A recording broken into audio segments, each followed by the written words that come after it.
Hey everyone, welcome back to Great Guitarist of the Rock Era. Today we're diving into the extraordinary career of a true musical legend, Glen Campbell. From humble beginnings to international fame, Campbell's journey is one for the ages. Before we get started, don't forget to give us a thumbs up, hit that subscribe button, and ring the bell for more stories. Glen Travis Campbell was born on April 22nd, 1936, in Billstown, Arkansas. Raised in a family of 12 children, he quickly developed a love for music. Campbell started playing guitar at the age of 4 after his father gave him a $5 guitar from Sears as a gift. By the time he was 6, he was performing on local radio stations. Campbell continued playing guitar in his youth. He had no formal training and practiced when he was not working in the cotton fields. He developed his talent by listening to the radio and records. He admired Django Reinhardt, calling him the most awesome player I ever heard. Dropping out of school at 14, Campbell started playing music at fairs and church picnics and singing gospel hymns in the church choir. He was able to find spots performing on local radio stations. In 1954, at age 17, Campbell moved to Albuquerque, New Mexico to join his uncle's band, known as Dick Bills and the Sandia Mountain Boys. In 1958, Campbell formed his own band, the Western Wranglers. We worked hard, he said, 6, sometimes 7 nights a week. In 1960, Campbell moved to Los Angeles to become a session musician. That October, he joined the band, the Champs. By January 1961, Campbell had found a daytime job at a publishing company, writing songs and recording demos. Because of those demos, Campbell was soon in demand as a session musician and became part of the infamous Wrecking Crew. As part of the Wrecking Crew, Campbell's played on recordings by the Beach Boys, Frank Sinatra, Ricky Nelson, Dean Martin, Nat King Cole, the Monkees, and Elvis Presley. In May of 1961, he left the Champs and was subsequently signed to Crest Records.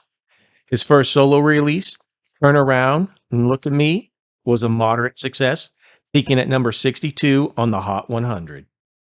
In 1962, Campbell signed with Capitol Records and had another minor success with Too Late to Worry, Too Blue to Cry, his first single for the label. By 1963, his playing and singing were heard on 586 recorded songs. He never learned to read music, but besides guitar, he could play banjo, mandolin, and bass. Fellow Wrecking Crew member Leon Russell said Campbell was the best guitar player I'd ever heard before or since.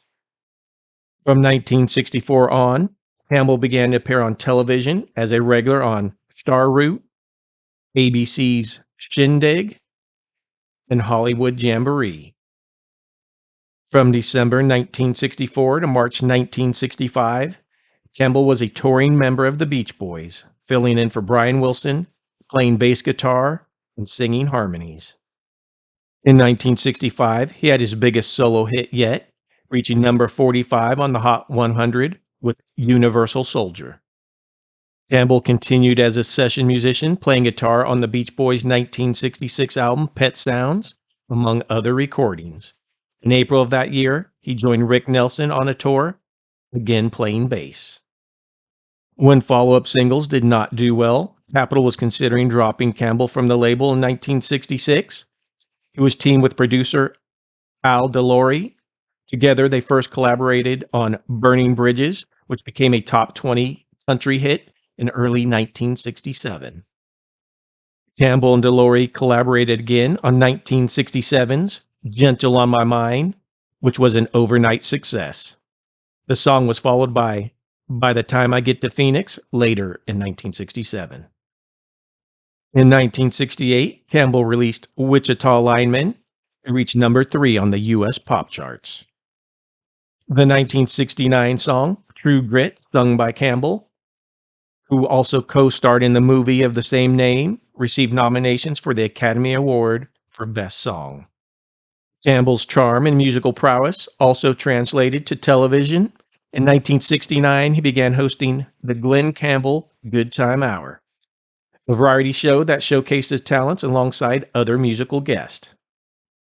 After the cancellation of his CBS series in 1972, Campbell remained a regular on network television. In the mid 1970s, he had more hits with Rhinestone Cowboy, which was Campbell's largest selling single, Southern Nights, Sunflower, and Country Boy, You've Got Your Feet in LA. From 1982 to 1983, he hosted a 30-minute syndicated music show, The Glen Campbell Music Show. Throughout the decades, Glen Campbell continued to evolve as an artist, exploring different genres and collaborating with new talents. His legacy extends beyond music, as he used his platform to raise awareness about Alzheimer's disease, which he battled in his later years. Campbell is one of the best-selling solo male artists in U.S. chart history. He has released more than 70 albums, selling 50 million copies, with more than 80 songs charting. In 2005, Campbell was inducted into the Country Music Hall of Fame. He was inducted into the Musicians Hall of Fame and Museum in 2007. And in 2012, he was bestowed the Grammy's most prestigious honor, a Lifetime Achievement Award. It was announced in April 2008 that Campbell was returning to his signature label, Campbell, to release his new album, Meet Glen Campbell. In March 2010, a then farewell album titled Ghost on the Canvas was announced. Following his late 2010 Alzheimer's diagnosis, Campbell embarked on a final goodbye tour, with 3 of his children joining his band. After the end of the tour, Campbell entered the studio in Nashville to record what would be his final album, Adios. In January 2013, Campbell recorded his final song, I'm Not Gonna Miss You, during what would be his last recording sessions. The song would be featured in the documentary Glen Campbell, I'll Be Me, released in October of 2014. Campbell's final album, Adios, featured 12 songs from his final sessions, was released on June 9th, 2017. From his humble beginnings in Arkansas to becoming a global musical icon, Glen Campbell's journey is a testament to perseverance and talent. His songs continue to resonate with audiences worldwide, reminding us of the power of music to transcend time and connect us all. As we reflect on the life and music of Glen Campbell, we're reminded of his enduring legacy and the impact he had on multiple generations of music lovers. His songs are more than just melodies, they are stories of love, loss, and the human experience. Thank you for joining us on this journey through the life of a true musical legend. Don't forget to like, subscribe, and share your favorite Glen Campbell memories in the comments below. Until next time, keep rocking.